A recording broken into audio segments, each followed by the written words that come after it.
नमस्कार.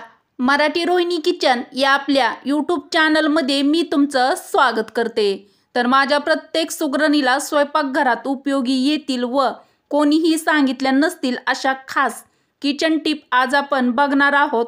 चला तर मग व्हिडिओला सुरुवात करूया.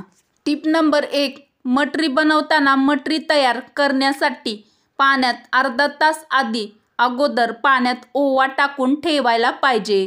मटरीची कणिक मळताना ओवा पाण्यासकट म्हणजेच पाण्याबरोबर त्यात घालायला पाहिजे, कारण मटरी तळताना ओवा हा आपला तेलातून बाहेर येऊ नये किंवा निघणार नाही.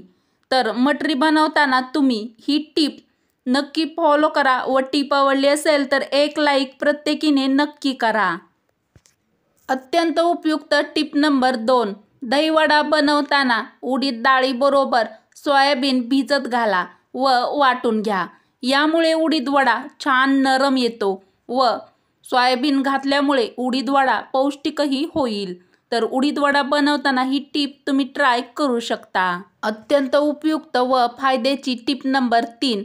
ऑफिसला न्यायचे प्लास्टिकचे डबे हळूहळू तेलकट दिसू लागतात आणि त्याचा वासही येतो व त्यासोबतच त्या डब्यांच्या झाकणावरील डाग पण निघत नाहीत. तर अशा वेळी काय करायचं, 2 चमचे विनेगर घ्या व ते पाण्यामध्ये टाकून त्याने डब्बे स्वच्छ असे घासून घ्या. यामुळे डब्बे स्वच्छ होतील. तर तुमचे पण प्लास्टिकचे डब्यावरती जर डाग पडले असतील तर तुम्ही ही टीप नक्की फॉलो करा. अत्यंत उपयुक्त टीप नंबर 4. बटाट्याचे वेफर्स करताना काप पातळ चिरावेत आणि थोडा वेळ पाण्यात ठेवून नंतर कोरड्या कपड्याने पुसून घ्यावेत. यामुळे वेफर्स छान कुरकुरीत असे होतात. तर वेफर्स बनवताना तुम्ही ही टीप नक्की फॉलो करा. प्रत्येक सुगरणीसाठी अतिशय खास व महत्त्वाची टीप नंबर 5. बऱ्याच गोड पदार्थामध्ये आपण जायफळ घालत असतो. तर जायफळ जास्त दिवस टिकवण्यासाठी किंवा त्याला कीड लागू नये यासाठी ते रांगोळीच्या डब्यात खुपसून ठेवावे. यामुळे जायफळाला अजिबात कीड लागत नाही. प्रत्येक सुगरणीसाठी अतिशय खास व साधी सोपी महत्त्वाची टीप आहे टीप नंबर 6. पुलावासाठी तांदूळ शिजवताना त्यामध्ये 1 चमचा साखर घातल्यास भाताची शीतं मोकळी होतात. तर पुलाव बनवताना तो मोकळा होण्यासाठी ही टीप ट्राय करू शकता. अत्यंत भन्नाट टीप नंबर 7.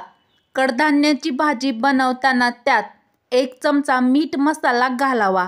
यामुळे भाजीची चव दुप्पट होते. सुगरणीसाठी अतिशय खास व महत्त्वाची पुढील टीप आहे टीप नंबर 8. मूग डाळीचे धिरडे बनवताना त्यात थोडेसे तांदळाचे पीठ घालावे.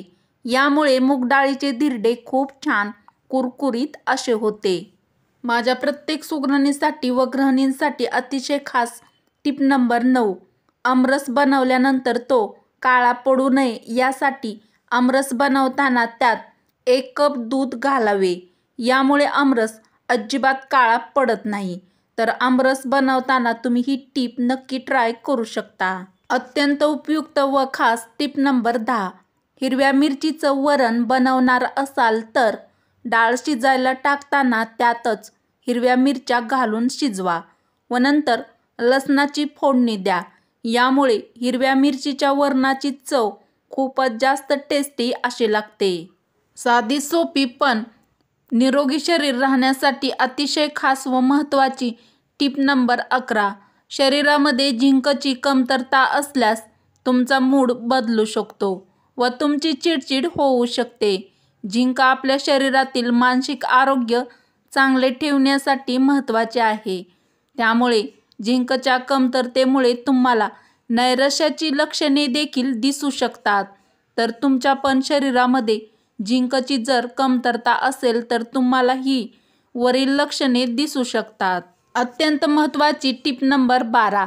जे लोक मातीच्या भांड्यामध्ये जेवण बनवतात आणि मातीच्या भांड्यामधील पाणी पितात त्यांना कोणताही आजार होत नाही, कारण मातीपासून आपल्या शरीराला आवश्यक असणारे पौष्टिक घटक मिळतात. तर तुम्ही पण निरोगी शरीर राहण्यासाठी ही टीप नक्की फॉलो करा. अत्यंत फायद्याची व महत्त्वाची टीप नंबर 13.